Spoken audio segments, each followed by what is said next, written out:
and educational, as we have been given the opportunity to prove and gain new skills. As a sixth year who is about to depart from this community, it is amazing to think that I will be leaving a part of me behind for other people to appreciate and be inspired by.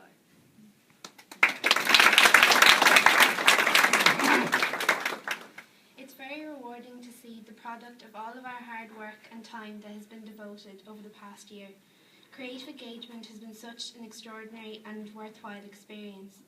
I really feel that our artistic capabilities have flourished and been significantly enhanced over this past year.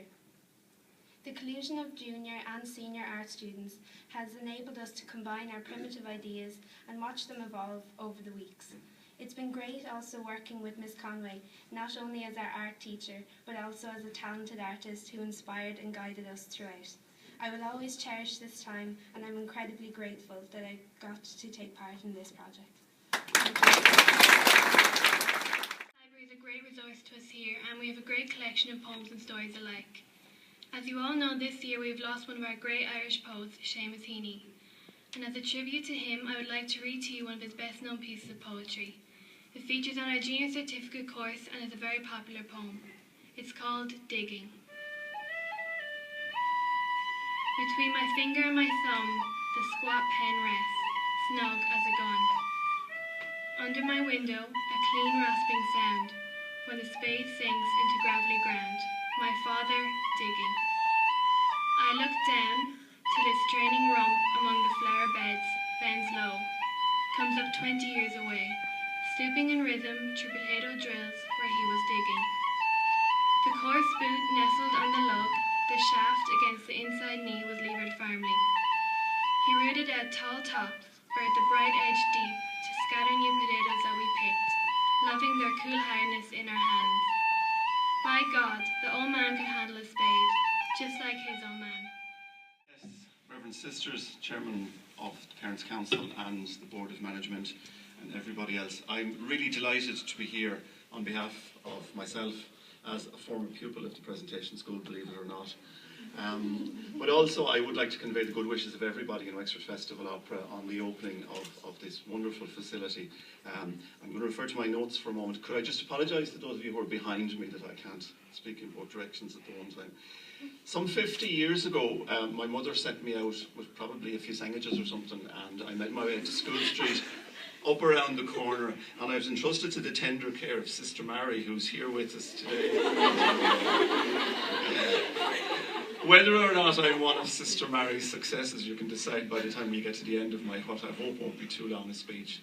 But I actually, funnily enough, when Ms Conway was talking about the school, I was going to start off by saying I wasn't here 195 years ago. It just feels like it. And I suppose to some of you it probably looks like it.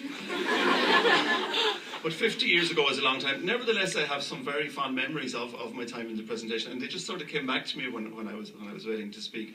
I remember being given a threepenny bit one day. Now, I don't know what a threepenny bit would be like in today's money. It would probably be €2 coin or something like that. And I remember in the classroom on the sitting at my desk, and there were wooden floors, and I remember dropping the threepenny bit, and it rolled along and went down between a crack in the floorboards, and I'm still waiting to get it back from the Presentation Sisters. I remember preparation for First Communion being done here in days when things were very, very stern and the priests came in and everything was... But we live in different times now, and ladies and gentlemen and Reverend Sisters, I hope you won't mind if I address myself primarily to the students today, because you're of a generation that has enormous access to the arts and to culture in every way.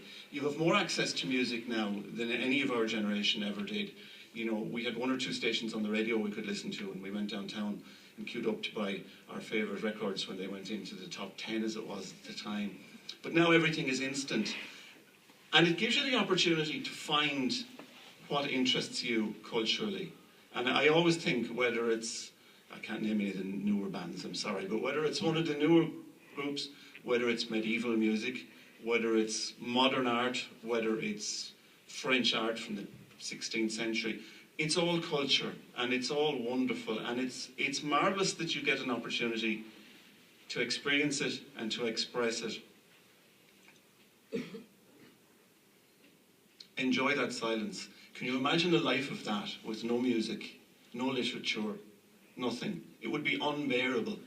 So when you come to make music, when you pick up your pen, either to get those imagined words onto the paper or to get that imagined picture onto the paper in front of you, remember where you come from. You come from a town which is immersed in culture. We've always had a very strong tradition of choirs, of art, of literature. You just think of people like Billy Roach, Owen Colfer, who'll open the festival for us this year, Colin Tobin from just up the road. That is all now in your DNA as future citizens, well, as current citizens of Wexford. And I hope sincerely that you will allow anything of a cultural nature that's in you to blossom, to listen to the voice in your head that says, I want to make something special. It doesn't matter if it isn't the Mona Lisa. It doesn't matter if it's something very simple. It doesn't matter if it's a grand symphony that will be performed in some of the greatest opera concert halls in the world, or if it's a piece of music that you'll sing for your friends. It's all culture. It's all important. And you know what? In the pressures of modern life, it's the only thing that will keep you sane. The number of, I suppose, murders that haven't been committed because someone has taken it out on a piano or a drum or a piece of paper instead. And probably goes for times during class as well, if the truth be told, is phenomenal. And so that's really the main thing I want to say to you. With regard to the facility itself, I worked with Lorna. We soldiered together on several occasions, and I think you have a wonderful treasure there. I am a musician myself. I've been a choir master for, well, not since I started in the presentation, but for a good 30 years as well. And I remember, I suppose a good 30 years ago, maybe some of your mothers were involved in this, when Alan Cutts was the music teacher here. He wrote a mass in his first year, and we performed it for the first time in Bride Street Church. Now, I must dig out a copy of it if there isn't one on file here, actually. And you can all curse me if you decide to do it and you don't like it. But just to conclude, Wexford Festival begins in 2 days' time. Almost 18,000 people will go to Wexford Festival events. Another 20,000 people, so that makes almost 40,000 people, will go around to look at exhibitions, to experience culture. A good number of them will come into this school and experience what it is that you do here. And this absolutely wonderful facility. For us in the festival, it's an absolute joy to be here. Last year was my first time back under the roof of a presentation premises since 1966. So without further ado, because I don't want to outstay my vocal welcome, I would be very pleased now to cut the ribbon and declare this facility open. Thank you. And I call this way or this way? No, go that way. No. Go the other side around there. You go that side. Your left hand. Make it easier. Right. And you hold the ribbon with that hand as well. Oh. Can you all see? Closer together. Now, and look at me this way first. Ready? Quick, go Give us 3, 2, 1, go. 3, 2, 1, go on. Oh, Bridget.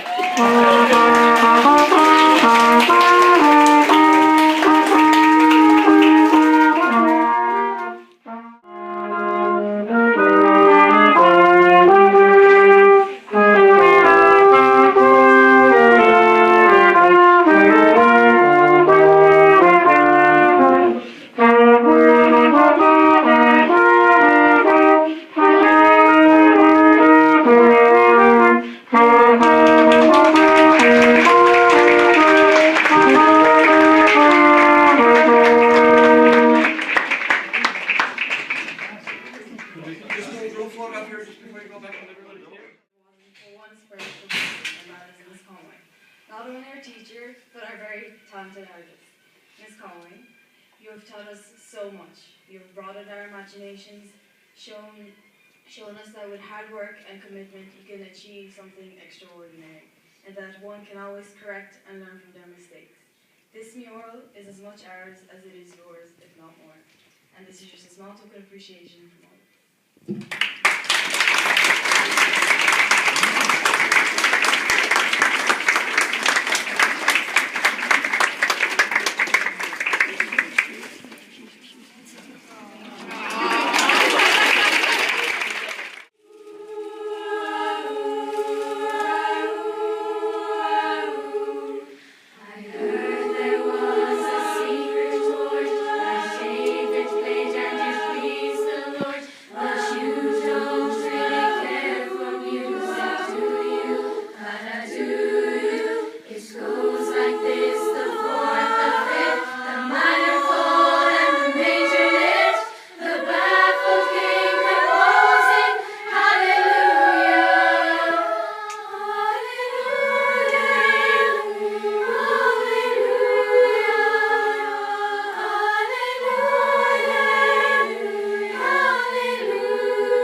and sisters, distinguished guests and young students, tá áhasarm a bheithan seo inniu, son an ciste nó an bord ban istiachta, ócáid calóri seo, ócáid atá antáhacht. I'm delighted as chairperson of the Presentation Board of Management to be here today on a celebratory occasion, and I want to thank Breda here for asking me in.